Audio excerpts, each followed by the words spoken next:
Hallelujah, जय मसीह की, praise the Lord. A very good morning आज की इस नई सुबह के लिए।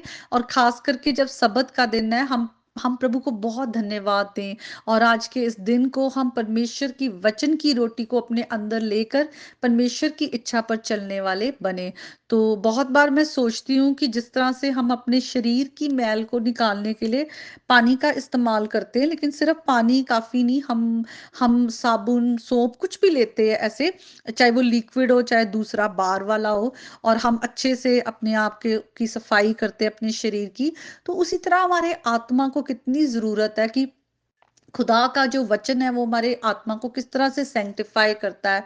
और होली स्पिरिट हमारे अंदर सैंक्टिफिकेशन लेके आ रहा है। तो हमें खुदा के आत्मा की और हमें वचन की, दोनों की कितनी जरूरत है। इस तरह से है जैसे जो खुदा का आत्मा है वो हमारे अंदर हमको धोता है, और खुदा का जो वचन है वो हमारे अंदर वो रगड़ता है, स्क्रब की तरह है। तो दोनों की जरूरत है, इसलिए हमें प्रार्थना करनी चाहिए, खुदा अपने पवित्र आत्मा का सामर्थ दे। हम पवित्र आत्मा के सामर्थ के द्वारा अपने सारे जो हमारे अंदर गलत सोच विचार है, गलत हमारे तौर तरीके हैं, फ्लैशली जो हमारी डिजायर्स हैं, उनको हम प्रभु यीशु के नाम से खत्म करते हैं। और खुदा का वचन जो है वो हमें बताता है खुदा की इच्छा क्या है, और खुदा की इच्छा को जानकर हम उस पर चल पाते हैं। तो हमें दोनों की बहुत जरूरत है। हम प्रभु यीशु के लहू से धुल गए हैं, अब हमारा जो जीवन है वो सिर्फ परमेश्वर के लिए है, और हम इटर्निटी की तरफ देख रहे हैं। हम अपने अपने उस एक यात्रा में है, और ये यात्रा जो है हमारी इटर्निटी में जाकर खत्म होगी।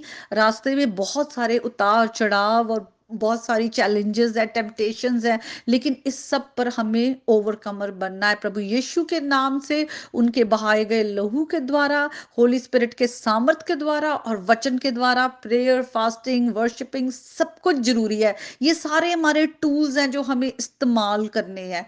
तो आइए हम वचन में जाएंगे। हम पहाड़ी उपदेश देख रहे हैं, और आज हम जो है सेवंथ देखेंगे। जो पहाड़ी उपदेश हमने पिछले दिनों 6 पहाड़ी उपदेश जो देखे, और आज का है मत्ती की अंजील उसके 5th चैप्टर में 9th वर्स में, धन्य है वे जो मेल करवाने वाले हैं, क्योंकि वे परमेश्वर के पुत्र कहलाएंगे।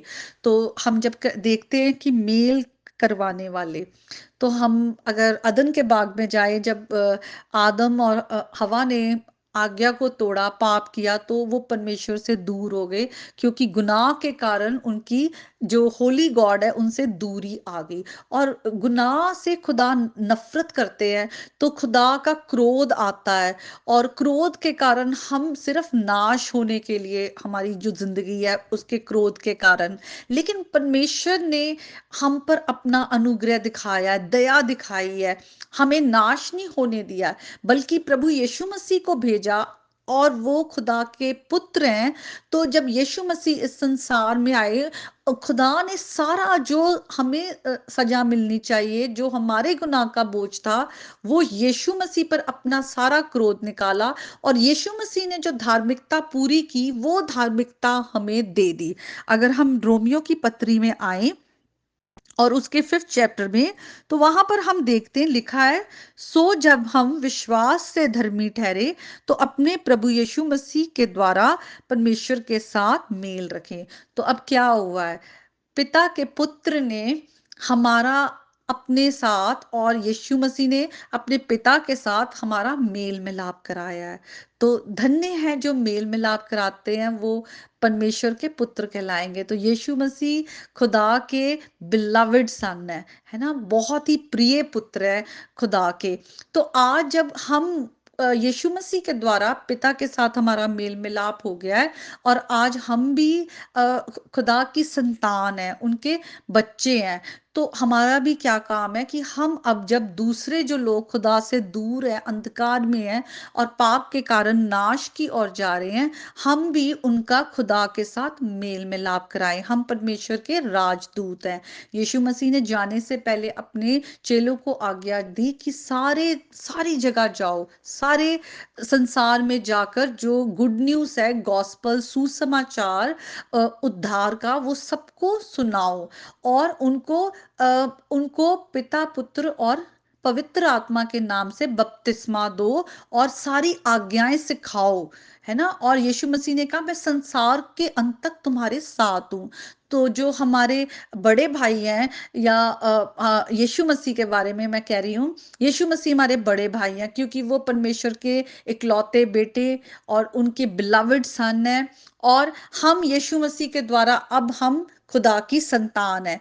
तो हम जो अपने मसीह को अपने बड़े भाई को करते देखते हैं, अपने उद्धारकर्ता को करते देखते हैं, वो ही अब हमने करना है।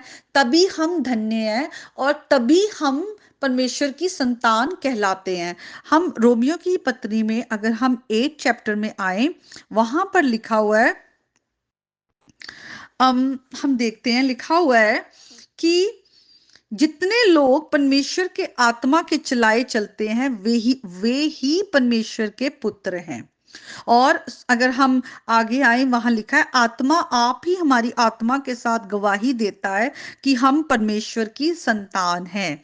तो ना सिर्फ ये कि हमने यीशु मसीह के द्वारा माफी पाई है और हमारा खुदा के साथ मेल मिलाप हुआ है, लेकिन अब खुदा ने अपना आत्मा हमारे अंदर दिया है जो कि कंफर्म करता है, विटनेस है कि हम अगर परमेश्वर की आज्ञाओं में चलते हैं तो ही हम पिता की संतान है।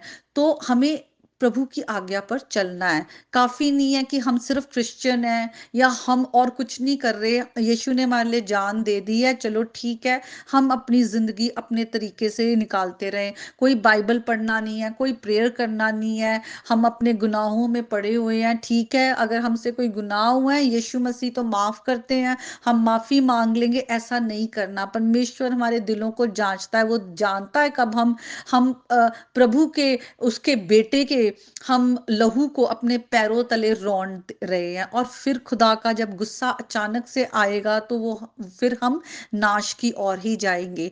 तो आज जब पूरा संसार इतना दुखी है, कहीं भी कहीं शांति नहीं है, हर कोई शांति ढूंढ रहा है। लोगों को लगता है शायद पैसा आने से शांति आ जाएगी, पावर आने से शांति आ जाएगी, और दूसरी चीजों में लोग अपनी गलत रास्तों में ड्रग्स लेते हैं, अडल्ट्री में पड़ते हैं और गेम्स की एडिक्शन होती है। शायद यहाँ सब करने से हमें शांति आ रही है, कहीं शांति नहीं, सब खोखलापन है। और ये सब चीजें खत्म हो जाएंगी और सिर्फ प्रभु का वचन है जो बना रहेगा। हम अपनी जिंदगियों को ऐसे खराब ना करें कि हमेशा से परमेश्वर से दूर रहें और प्रभु के साथ हमारा मेल मिलाप ना हो। प्रभु के साथ हमारा मेल मिलाप होना बहुत जरूरी है, उसी में हम जिंदगी पाते हैं। तो आज अगर आप प्रभु से दूर है या आपने अगर प्रभु यीशु मसीह के नाम पर विश्वास के द्वारा पिता के साथ मेल मिलाप हुआ है, लेकिन फिर भी आप अपनी अपनी क्रिश्चियन लाइफ में सीरियस नहीं है, तो आप अपनी जिंदगियों को फिर से जांचे, खुदा के आत्मा का सामर्थ मांगे, वचन को पढ़े, खुदा के वचन में बढ़े। ये आपकी जिंदगी को बदल देगा, आपकी आंखों को खोल देगा। तो आज का जो वचन है आपके घर घराने के लिए, आपके बच्चों के लिए, सबके लिए बहुत आशीष का कारण हो। May God bless you all. आज अपनी जिंदगियों को आप प्रभु यीशु के नाम के द्वारा पिता के साथ जोड़िए और आशीष पाए। May God bless you. मैं आपके साथ सिर्फ एक लाइन गाना गा के खत्म करना चाहती हूँ। जिंद अपनी तो यीशु नाल ला, जिंद अपनी तो यीशु नाल ला, जे दिल दा सकून चाਹੀਦਾ, जे दिल दा सकून चाਹੀਦਾ। सच्ची शांति सचमुच प्रभु यीशु मसीह में ही है, क्योंकि वही शांति के राजकुमार है। यीशु मसीह ने कहा कि इस संसार में कलेश है पर ढाढ़स बांधो, क्योंकि मैंने संसार को जीत लिया है। तो आइए आज शांति के राजकुमार के पास आकर हम सच्ची शांति पाए। God bless you all.